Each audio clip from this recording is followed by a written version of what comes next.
Good afternoon, ladies and gentlemen, Planning Committee members, Council officers. Welcome to the Planning Committee meeting of 24th of June 2025. Just a few housekeeping rules before we start the meeting. So first one, if I can remind everyone present that the meeting is being broadcast live via YouTube and the recording will be archived for future viewings. Could all councillors and officers ensure that when they speak, they switch their microphones on, and when they have finished speaking, switch them off, please. This is extremely important for the live stream and to ensure that the cameras will be focused on the individual who is speaking. A reminder for everybody present in this meeting to switch off your mobile phones or turn them on to silent.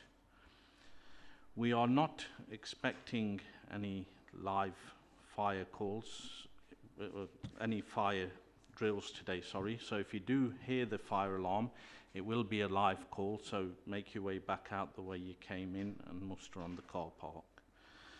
A polite notice for members in the gallery not to call out when individuals are speaking, as it will prevent others from hearing the debate.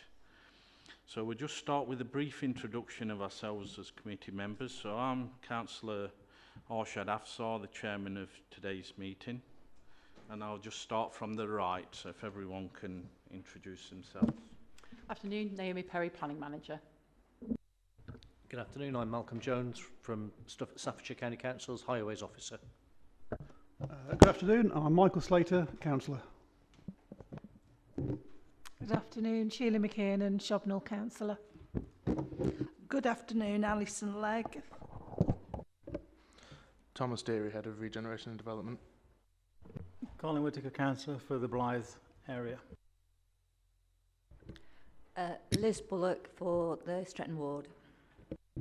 Emily Thomas, Democratic Services Officer. Lauren Sheffield, Solicitor. Penelope James, Principal Solicitor.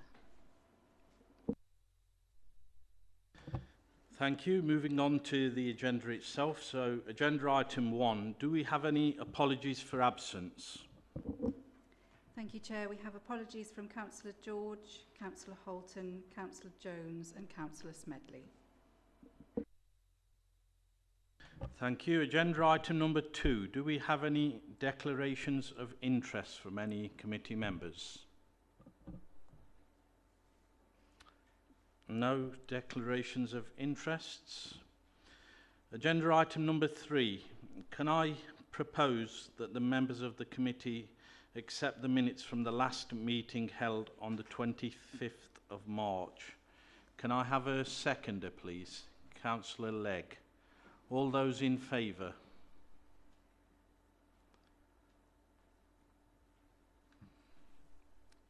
Any against? Any abstentions?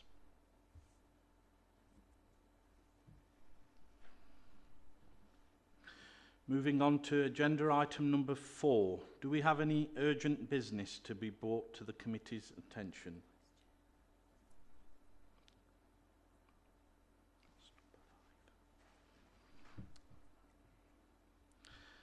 Thank you. Moving on to agenda item number 5, which is for the nomination for the Vice Chairman's post for the preceding year. Obviously, we're quite a few numbers down today, so I'm proposing as the Chairman that we defer this item till the next committee. So can I see a seconder, please? Councillor McKiernan. All those in favour?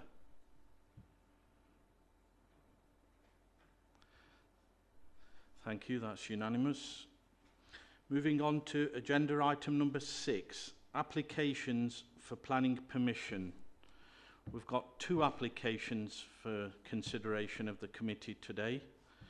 Planning application number 1, P2021-01504, for the demolition of existing portal-framed agricultural buildings and slurry tank and redevelopment of the site, which includes the erection of a detached building to form new farm shop, restaurant, car parking and access, drainage, landscaping and public art and multifunctional open space. Conversion of existing listed barns to create mixed retail and cafe/restaurant use Class E, educational room and toilets. Change of use of existing dwellings to create staff accommodation, and change of use of walled garden to provide outdoor play and leisure use. Updated transport technical note and risk assessment. That's application 1 for consideration today.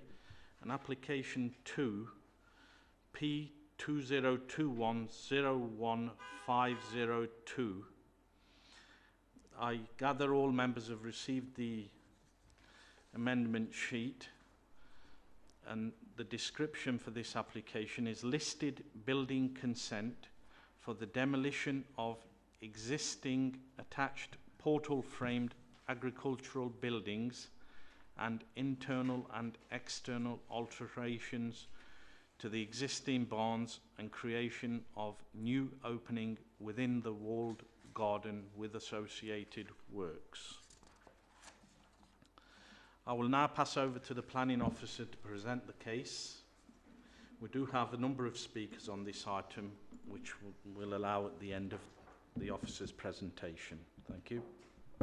Thank you, Chair. Good afternoon, everybody. As the Chair said, we've got 2 applications here. One is an application for full planning permission, with the second one being a listed building consent application. I won't reiterate the actual descriptions, but just again to point out that the application to listed building consent, the description has changed, and that's available on the update sheet. So it's got a few slides going through the site itself before we move on to the proposal. So here we've got the site outlined in black. Just put my pointer on.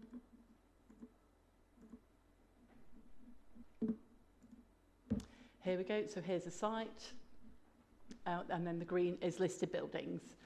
So we've got the courtyard arrangement listed with the other buildings considered to be curtilage listed. There are other listed buildings in the vicinity of the site. Dunstall Hall, which members saw this morning, to the east, with St Mary's Church and schoolhouse to the west. We've got a number of public footpaths in the area, with one directly adjacent to the site, this dotted blue line here, which is also a bridle way.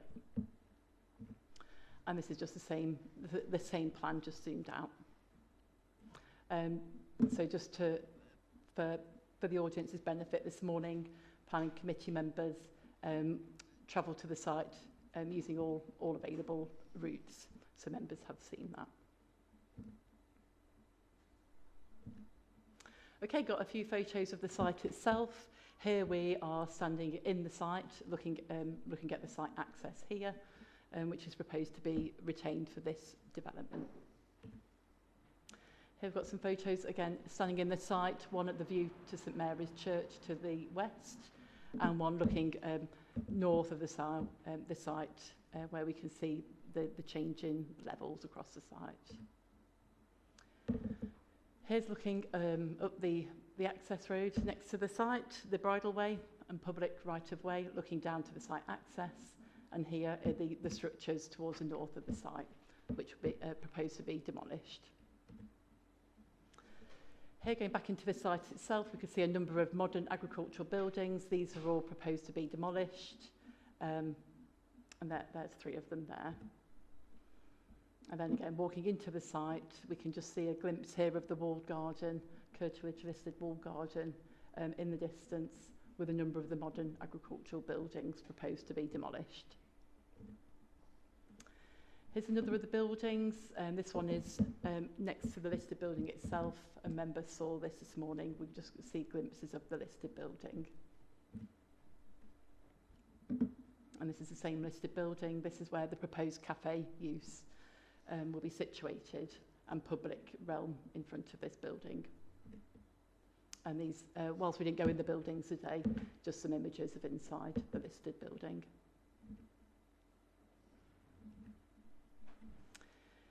Here is towards the north of the site, walking around to the wall garden. So this is a modern building, but it is attached to the wall itself, and we saw that this morning and walked around to the top of the site. This is looking south towards the site entrance, pedestrian entrance. This building here is proposed to be the education use with these barns here, the listed barns. And then this photo here just shows the wall garden and the difference in levels across the site. This one's looking back towards the site entrance, and then this one to the north, to the fields beyond the site boundary, where woodland planting is proposed. And this one is the courtyard, so members stood and looked at this courtyard this morning. Again, this is the listed building with some alterations proposed and change of use. And then this is the walled garden. So again, members walked the perimeter of this morning.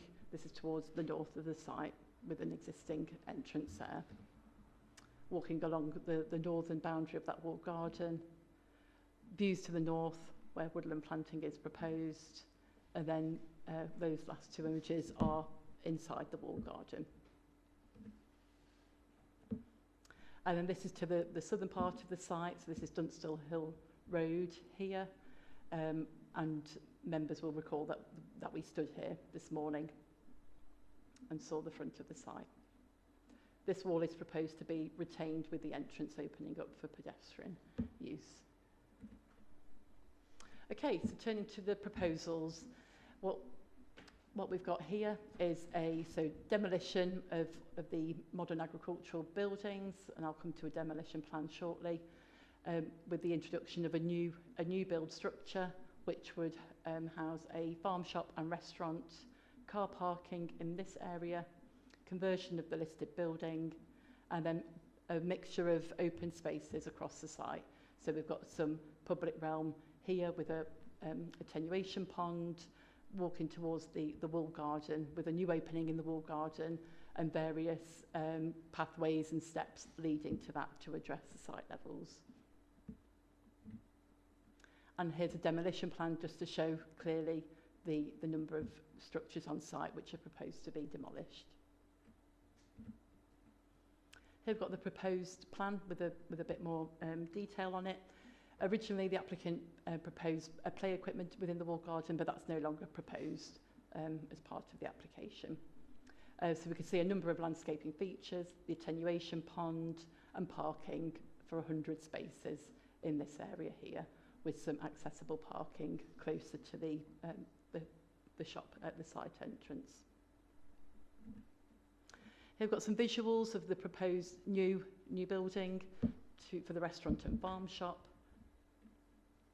So that'll be the front elevation, side elevation and rear. So that'll be looking down from the north. And then this one just gives you an idea of the different land levels across the site, that they do differ quite considerably. And then this one here is the listed building to be converted with the walkway and public realm and attenuation pond.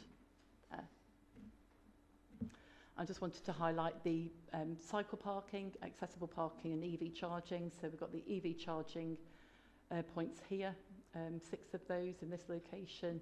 Cycle parking in 3 locations across the site, 1 near the site entrance, 1 next to the education use, and then some at the site entrance where members stood this morning.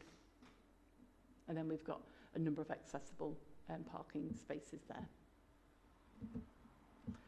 And then this is north of the site. It's outside the site boundary, but inland in the applicant's ownership. And this is where 0.32 hectares of woodland planting is proposed.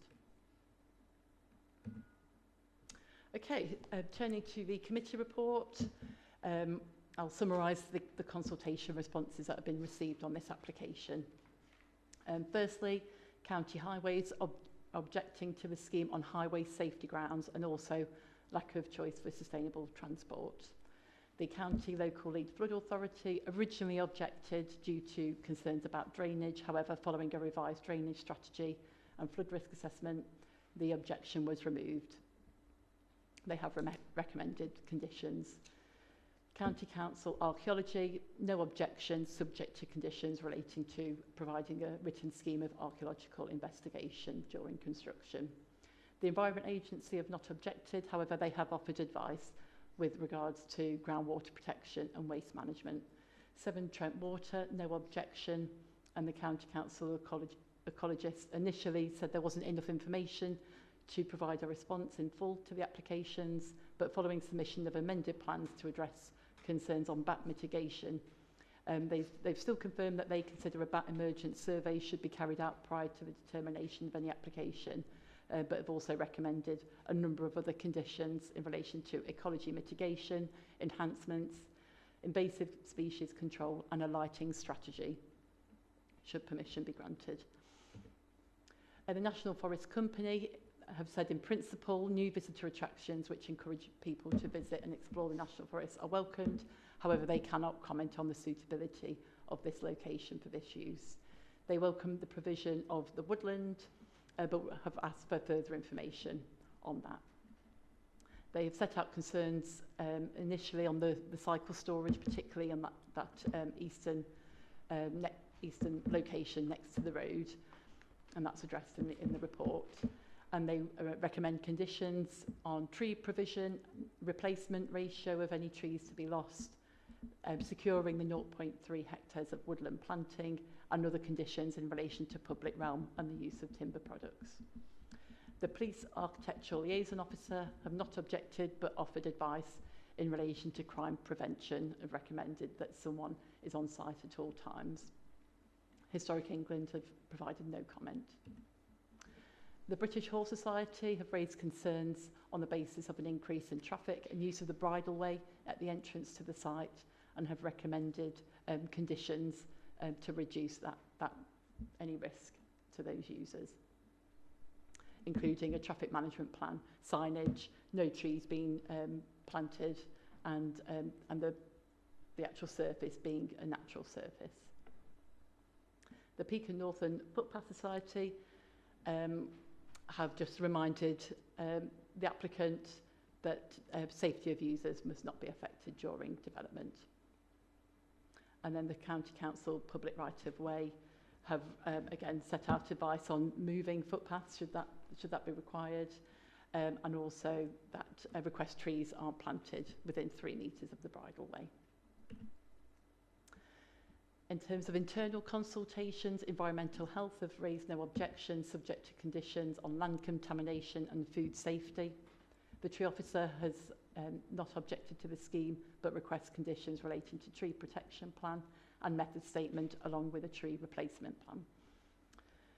The Conservation Officer, quite a few detailed comments which are set out in the officer report, but overall I find that the works to restore and enhance the home farm buildings represents no harm to the heritage assets. The works to create the new entrance to the curtilage listed walled garden represents less than substantial harm. However, this is outweighed by the public benefits identified there. They find the demolition of the existing portal buildings and slurry tank an enhancement to the designated heritage assets and their setting, and overall finds that the development will bring restoration of a designated heritage asset and an enhancement to the setting and provision of long-term usage of redundant listed buildings at the site.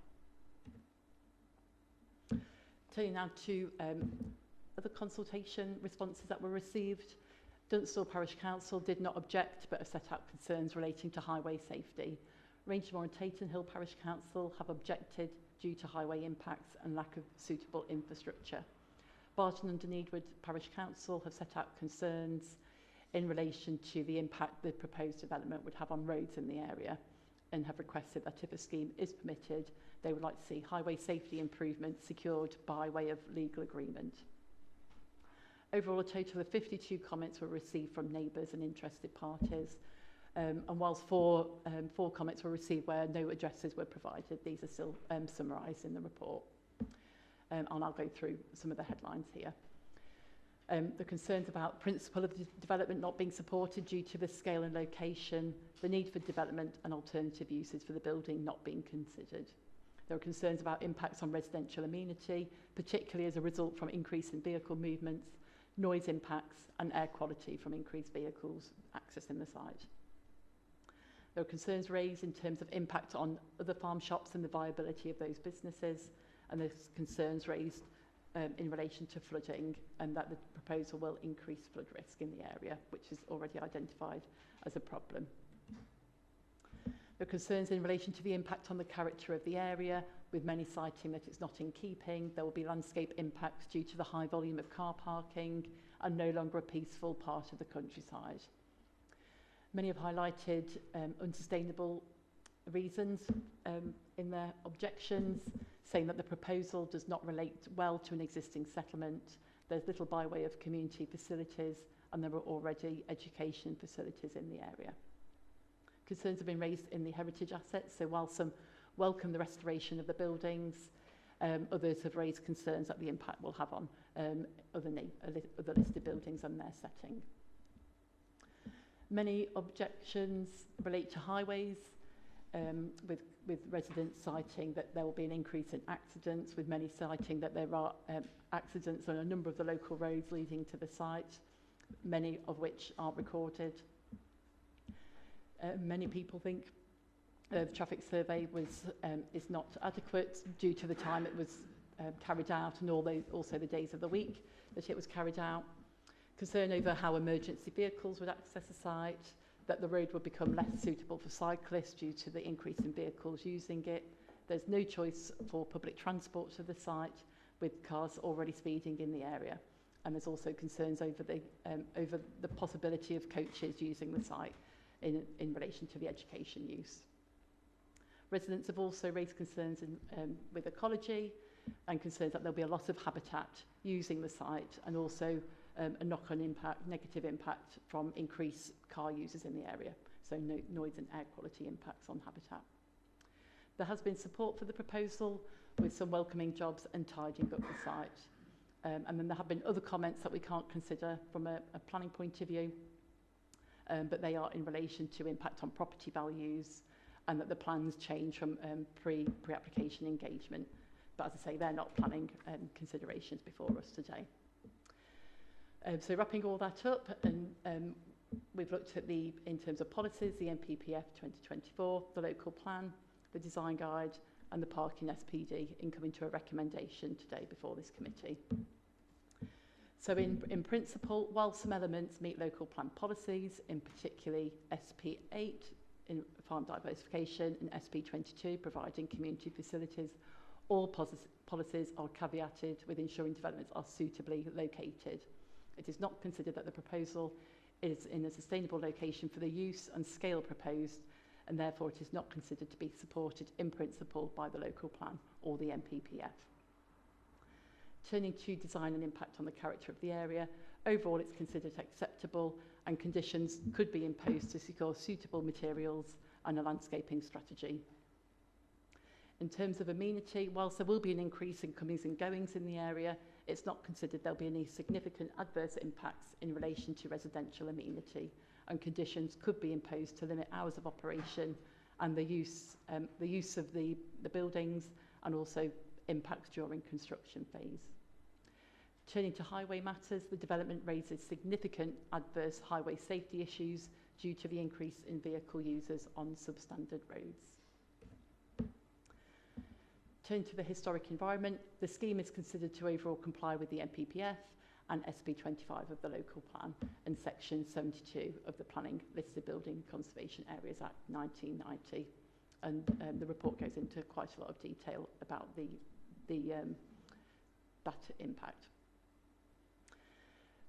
Turning to flood risk and drainage, subject to conditions recommended by the local lead flood authority, it's not considered there would be lead to an adverse impact in relation to flood risk or drainage. And biodiversity, subject to conditions, there will be no adverse impact on ecology matters, with mitigation measures and enhancements being secured by way of condition.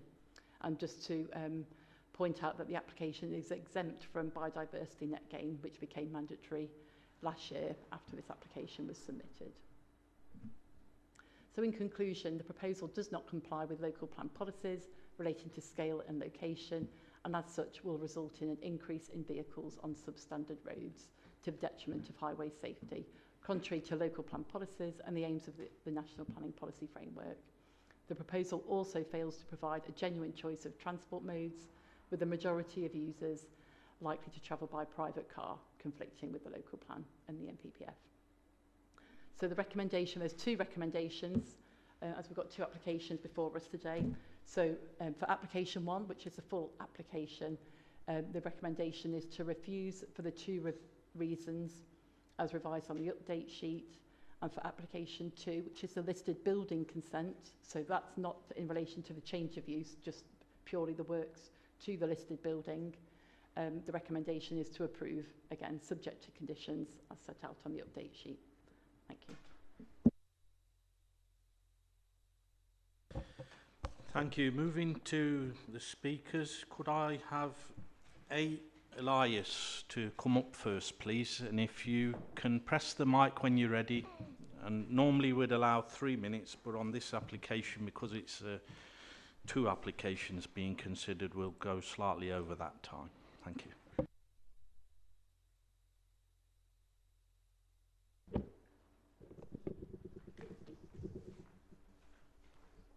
Chair, members of the Planning Committee, thank you for the opportunity to speak to you today.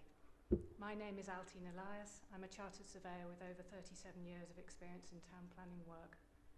I represent Mr. and Mrs. Liddington, who have lived in the hamlet of Dunstall for over 42 years, and I'm speaking to you today to urge you to support your office's recommendation to refuse this application. The 2011 census confirmed that the population of Dunstall was 209 people. The hamlet is located 100 metres to the west of the application site, and the proposal, if approved, will change the character of this quiet rural location forever. Your Highways Authority has consistently objected to this proposal, and I would refer members back to pre-application advice which was first provided to the applicant 5 years ago. The senior engineer for Staffordshire County Council confirmed he had significant concerns about the impact of the 900 vehicles which would be generated by the development, and I quote, "Their impact on narrow lanes with no pedestrian facilities, no street lighting, and restricted visibility at junctions and various points along the routes. The roads leading into this site are 3.8 metres wide, with an average car width nowadays of about 2.3 metres, so you can see the problem we have. I do have photographs I'd like to circulate to members if the chair will allow, but no problem if not. I'll leave them afterwards for the chair to decide. Crucially, the officer noted the issue around the roads leading to the application site is one of highway safety, and he concluded that the introduction of this level of traffic on substandard roads will inevitably be detrimental to the safety of those using these roads. The officer also recorded his significant concerns about the sustainability of the site and the ability to provide access for all, given its rural location. 5 years on, and the current application still seeks to introduce 876 new vehicle movements onto the same roads, which were assessed as being wholly inadequate in 2020. Members have visited the site and have seen firsthand the character of the surrounding area, the isolated rural location, the absence of public transport, and the complete lack of pedestrian footpaths. Given that the transport surveys which support the application were undertaken over 4 years ago during partial lockdown conditions, we think it likely vehicle numbers generated by the proposal will be significantly higher than those provided by the applicant, and the resultant harm that much greater. Paragraph 110 of the National Planning Policy Framework confirms applications should give priority to pedestrian and cycle movements and facilitate access to public transport. Development should create places which are safe and secure for all users, not just those arriving by private car and coach. No account was taken of the initial pre-application advice in the current proposal. The Highways Authority have therefore rightly confirmed that none of the highways safety issues have been addressed, and hence the principle of the development does not comply with your adopted policies. The introduction of hundreds of additional vehicle movements each day in this tranquil location will change its character forever. Members will be aware, in accordance with paragraph 11D of the National Planning Policy Framework, local authorities should grant permission for applications unless any adverse impacts of doing so would significantly and demonstrably outweigh the benefits. Given the location of this application site and the scale of development proposed, we cannot see how these fundamental issues can be overcome by the applicant, and they have certainly failed to demonstrate this in their submissions. As evidenced by the sustained objections from the Highways Authority over the course of the last 5 years, safe access for all to this site cannot be provided, and we would therefore like to urge you to uphold your officer's recommendation to refuse consent for this wholly inappropriate scheme. Thank you for your time.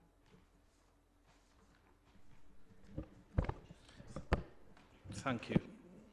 In relation to your comment regarding this sharing of photos, I mean, the members of the committee have had a good look around the sites. We've toured the roads going in, and we did see traffic volumes while we were there, so we'll leave it at that. Thank you.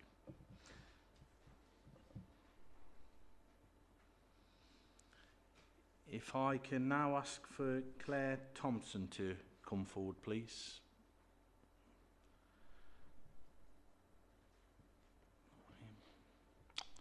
No Claire Thompson? Okay. Could I ask for William Braley to come forward, please? Again, when you're ready, press the mic. Thank you.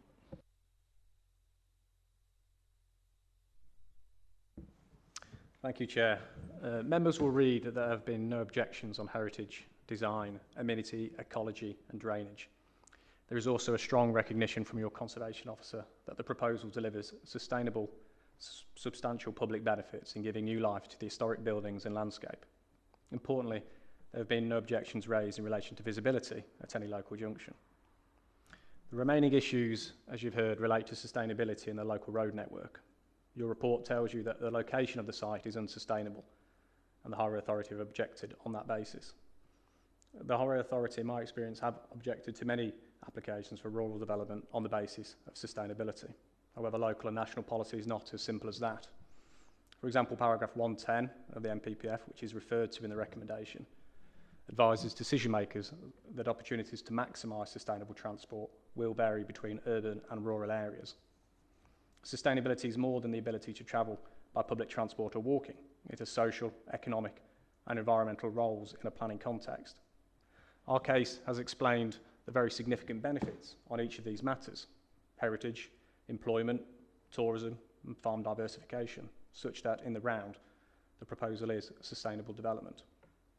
The second concern relates to the local road network, with Highways viewing them as substandard for the traffic generated by the proposal. Opening hours propose a 9 AM opening, avoiding school traffic. The busiest period would be between 12 and 3 PM on a Friday, Saturday and Sunday, and our research assesses that during this 3-hour period there would be approximately 3 cars a minute at the site entrance, from where visitors then have a choice of 3 routes. Only 11% would go through Dunstall, and the remaining via Barton and Tatenhill. The average of 3 cars a minute are not therefore heading in the same direction, on the same roads, or past the same properties. As to the road network, the team has assessed the width and alignment of the local roads. All are wide enough for 2 cars to pass. Where pinch points are noted, the roads are wider than 4.1 metres, such that cars can pass, and this evidence has been provided to the local authority and the Highway Authority. There are also opportunities to widen the carriageway at the applicant's expense in specific locations, if required.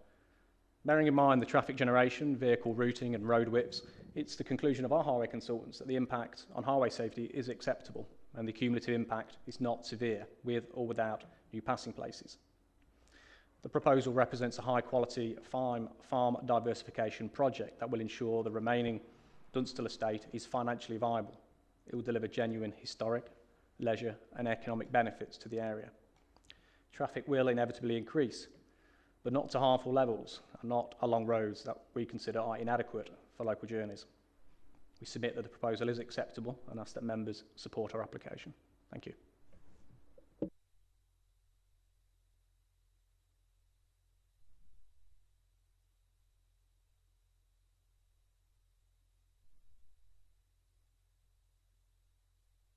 Thank you. I don't have any further speakers on this item, so I'll open the floor up for debate with the committee.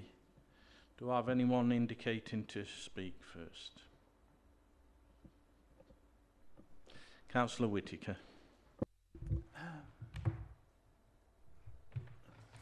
First question was concerning the church, which I know is just down the road.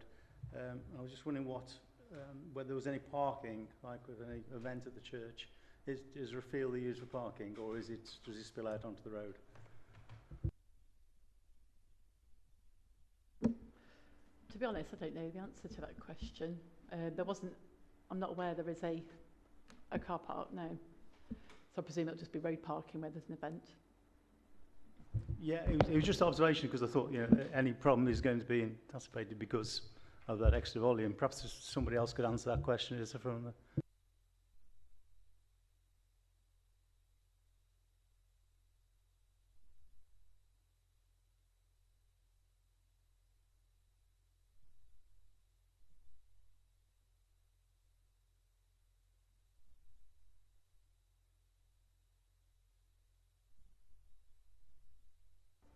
Thank you.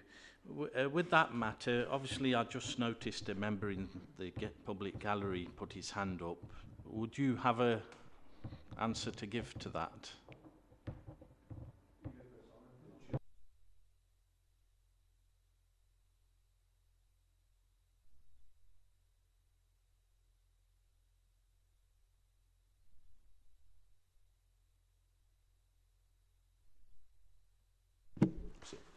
Simon Clark, I'm the applicant.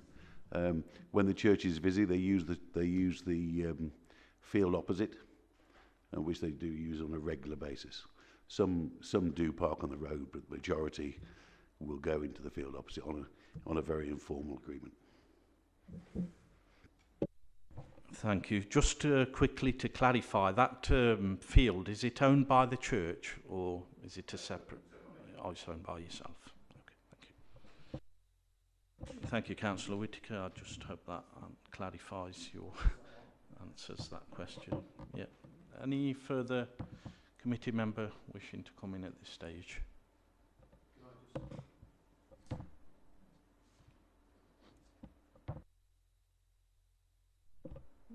Councillor Whittaker. Being nobody's come forward, I'll put my views on this one. There's been a few applications in the past which I've sat on committee. One was where there was a wall garden on condition, which is a listed building, and the condition was they could build a new house on the estate if the wall garden was repaired.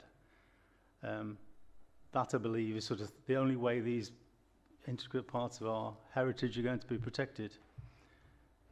Also, judging by, there's a lot of talk about sort of competition, I don't think we can discuss competition between farm shops, because that is a natural thing to have competition. So I think that is, I don't know why that's sort of in the report. The traffic movements, obviously that's something that's going back sort of since this first came onto the books. But given that the agricultural buildings on that site, I would imagine that you could develop 10 houses on that site with permission queue in the past, which would generate 30 cars, could generate 30 cars from that site without any development on that site at all. I believe it is an exceptional site. There are some very beautiful buildings in that. And I can see planning is all about the balance. I know we've got the highways issue to address, but it's the balance between looking after these old buildings, bringing some rural development, bringing some industry into the villages which are dying on the feet. Pubs are closing. We've seen that. All our little villages, the pubs are closing. We need some extra life into these, just like this, to breathe new life into the rural locations. I think it's a shame we can't mediate sort of the road problems in any way. I mean, I didn't think the roads were as bad as, they were better than I thought this morning when we drove around, to be honest. I've never really noticed any passing places, whether there could be any passing places put on or whether there could be any sort of egress ways out of the site to negate some of the issues which have been brought up in the past. But I think any diversification which has got a gain on both sides, well, I can see a gain on both sides of this, is good for the rural economy, and I can see more positives and negatives at this point, but I'll let everybody else have their say.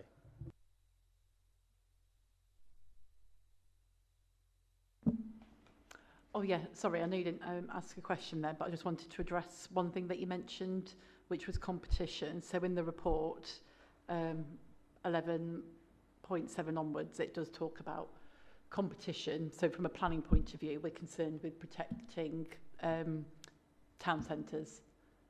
So whilst the applicant did do a retail impact assessment, that was at the request of us as an authority. We didn't have to, to do one, because we were concerned about the impact on other centres, in particular Burton Town Centre and Barton, because they are protected centres. But it was concluded that, yes, there will be some spend, taken away from those, but it wouldn't be significant. But you're right, we can't do anything about competition to other similar uses. Yeah, I can see that part. I mean, I know it's people are going to buy stuff from there, but in my view, this isn't sort of shopping. It's a destination. It's people going out and visiting this very beautiful village and an opportunity to browse and to sort of spend a bit of quality time. And I think like the competition to Burton, I can't really see that really. And when you look at some of the farm shops around, the Deer Park, to mention one, the access, that isn't brilliant, but it's it's operating and doing well. But so.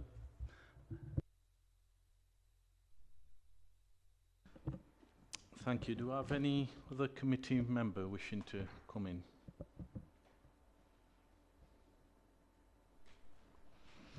Councillor Bullock. Hi. Yeah, I'd like to hear comments from the highways officials sitting over there around the roads. Is there anything we could do to make it better than it is? What's your thoughts on it? I mean, you get down to whether, well, I haven't seen a full topographic survey of the routes in and out. It will all depend on land ownership, land availability, and the widths. And it also depends on what you want the area to look like. I mean, you could, if you think, how much do you want to improve it? Well, you could widen all the roads all the way through, take the hedges out, and you've got a major carriageway coming to and from. Yes, you can do it if you throw enough money at it. Whether it's appropriate, whether it's viable with what the development's proposed, is another thing. Can you improve highways? The answer is always yes, you can if you throw enough money at it. But it doesn't necessarily mean the development generates enough money to do what's needed. And also, we haven't really been down that route to make that assessment. I would suggest it's probably not going to be viable.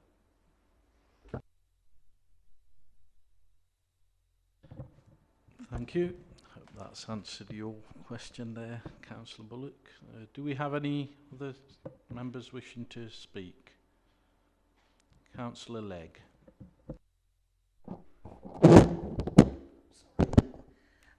Chair, yeah, I'd like to ask about the trees that are going to be planted, or the lack of them. I would be expecting a few more, seeing as we're in the National Forest area. 1.5 trees doesn't seem much.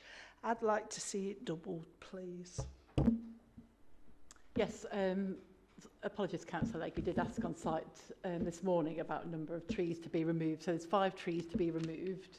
Haven't got a plan here showing, but they're generally in this location where the car park's going to be, and then one behind the house, just next to the courtyard there. So 5 to be removed. The National Forests have requested a ratio of 1.5 to every one lost, but actually we haven't got a tree plan, with this application, or a landscaping plan. So if members were minded to approve, you could have that as a condition. could I add that as a condition? And also, could I ask about lighting, please? Because obviously at the moment it's a dark sky with no lights.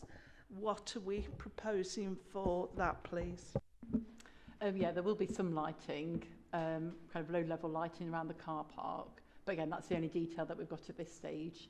The county ecologists have requested a condition in relation to a lighting strategy, you know, from an impact on protected species point of view. So again, if members were minded to approve, then that condition could be imposed. So we could ask that when the venue is closed, the lights are terminated then? Or is that unreasonable? I suppose if you had a lighting strategy, it could consider all of those elements. Thank you. Thank you, Councillor Legg. Do we have any other speakers? Councillor Slater. Yes, thank you, Chair. Yeah, I agree with Councillor Whittaker. Unless we develop this site into this kind of development, then we'll be under pressure to put houses on it, and this will be even harder for us to refuse, and will change the area much more, I think, than just having this kind of development.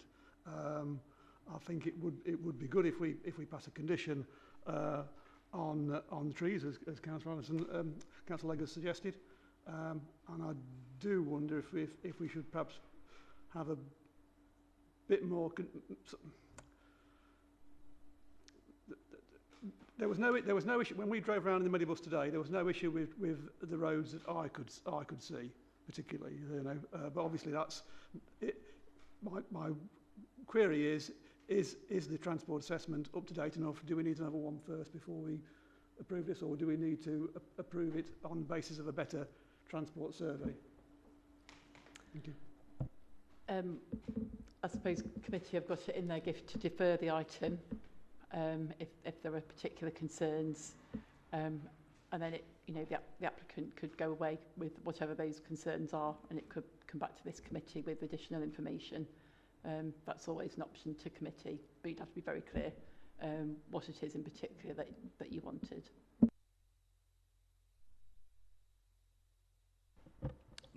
Have you ended there, Councillor Slater? Yeah. Councillor Legg. Could I just go back to what Councillor said, that deferring it, we need a specific condition regarding deferring it then?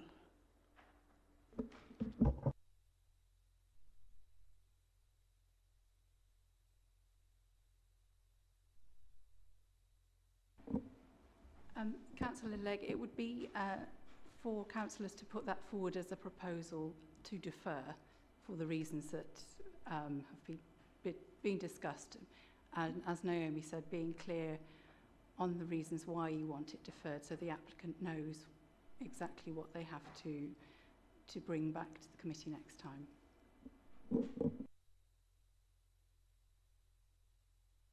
Thank you. Do we have any further speakers?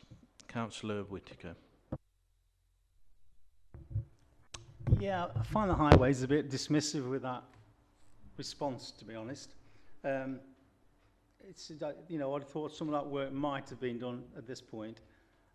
Is it possible to have any speed limits or signs or egress from the site or anything like that? Or some small... I mean, we had a solar farm which was recently passed, and part of that in a village location was just passing places, which sufficed. And if that was possible here, can it be further enhanced in any other way? That's what I'm basically trying to say.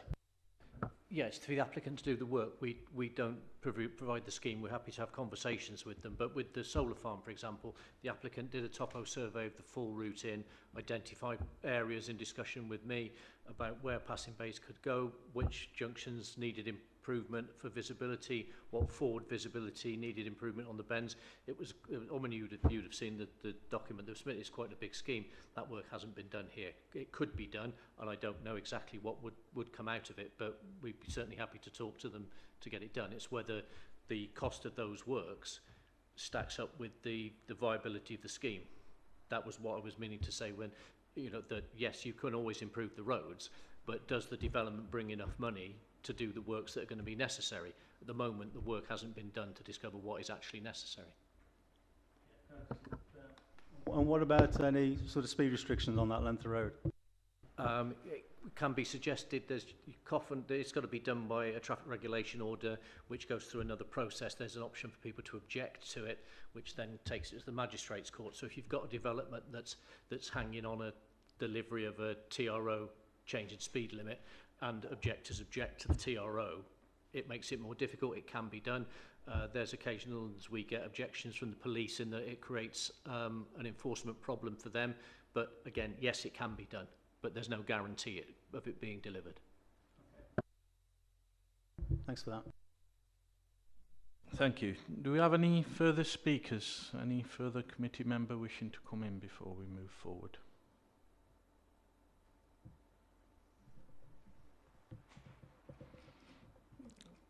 I can't see any indication from any committee member wishing to speak further.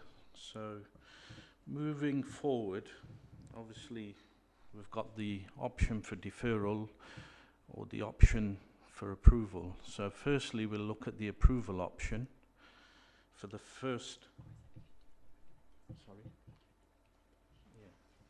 This is the recommendation, as we don't have any further speakers. So moving forward on the application 1, the first application, that's demolition of the existing portal-framed agricultural buildings and slurry tank and redevelopment of the site, which includes the erection of a detached building to form new farm shop, restaurant, car parking and access, drainage, landscaping and public art and multifunctional open space. Conversion of existing listed barns to create mixed retail and cafe/restaurant class E, educational rooms and toilet. Change of use of existing dwellings to create staff accommodation and change of use of walled garden to provide outdoor play area and leisure use. Updated transport technical note and flood risk assessment. Moving this application forward for recommendation for approval, do I see anybody wishing? Well, it's down as application for refusal.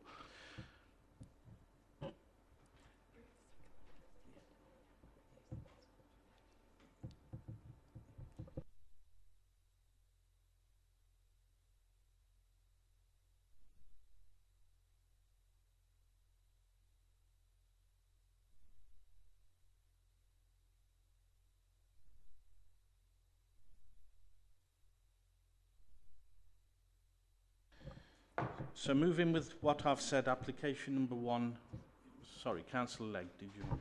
Sorry, Chair, could I just ask for a point of clarity?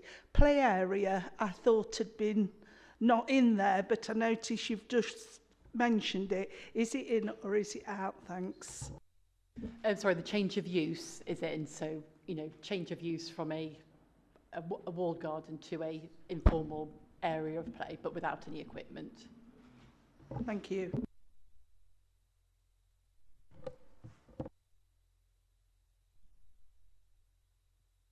So right, moving forward for application 1, the recommendation is for refusal for obviously the 2 reasons that have been provided. Do I see anybody out of the committee wishing to take that forward?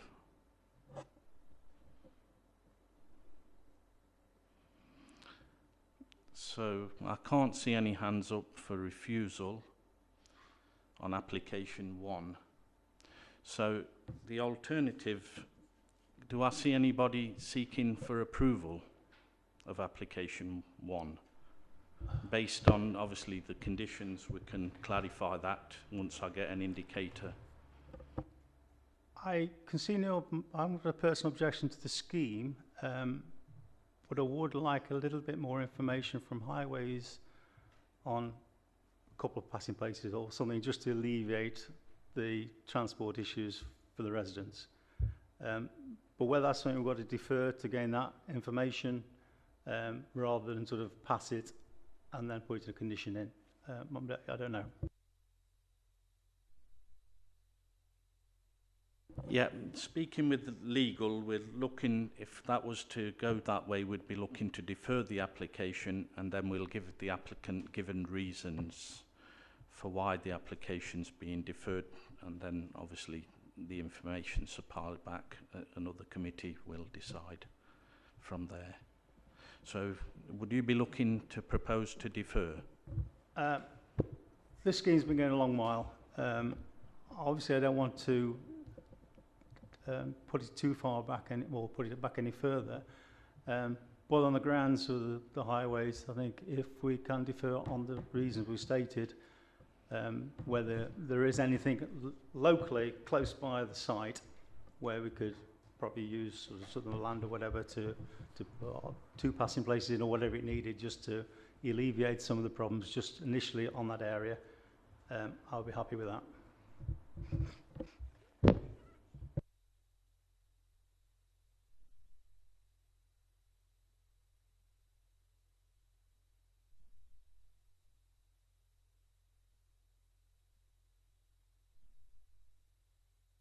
Thank you. So I've got Councillor Whittaker proposing deferral based on the reason given. Do I see a seconder?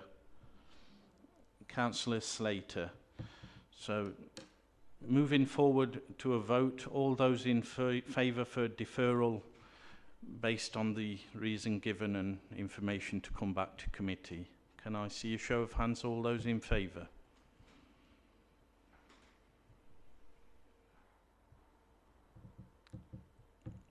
That's 5 out of the 6. And anyone against? 1 against.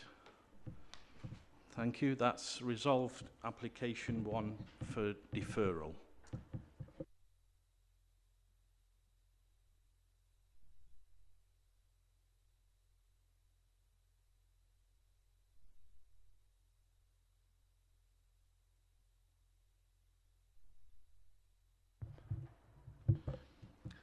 So the recommendation for application 2 is to approve subject to conditions as set out on the update sheet.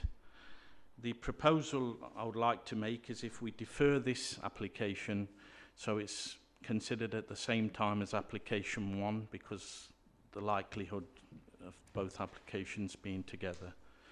So would committee accept that, and can I see a proposal for that?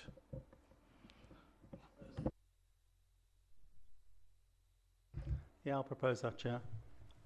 So Councillor Whittaker's proposing. Do I see a seconder for that? Councillor Legg. All those in favour? That's 5 out of 6 in favour. Any against? And that's 1 against. Chair, can I just ask if it's deferred, when it comes back, it's just that one issue at stake? Is it, or it's just a transport issue?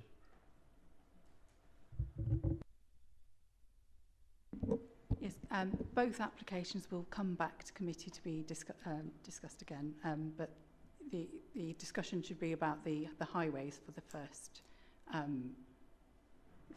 application, because we've had the opportunity to discuss the other issues, but obviously you've not discussed the second application in full.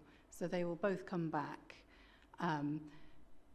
to a future committee for further debate. All the issues we discussed today, or just the highways? Really, it's the highways. Just the issue. highways? Yeah. Yeah, okay. Thank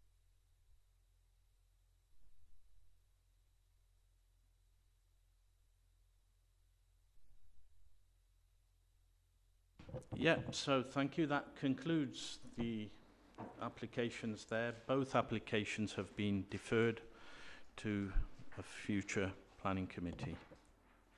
Thank you. If any members of the public would like to leave the room, they may do so now before we conclude on to the next part of the meeting.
Thank you. Moving on to agenda item number 7. Can I request members to consider the appeals received and determined?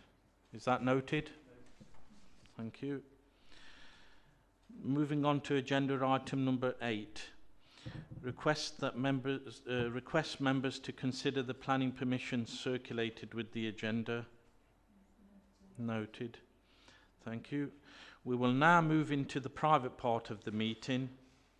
Can I request that the press and public leave the room, that in accordance with section 100A(4) of the Local Government Act 1972, the press and public be excluded for the remainder of the meeting, as it is likely, in view of the nature of business to be transacted or the nature of the proceedings, that there would be disclosed exempt information as defined in paragraphs of Part 1 of Schedule 12A of the Act, indicated in brackets before each number on the agenda. Do I have a seconder for this? Councillor McKiernan. All those in favour? Thank you, that's unanimous.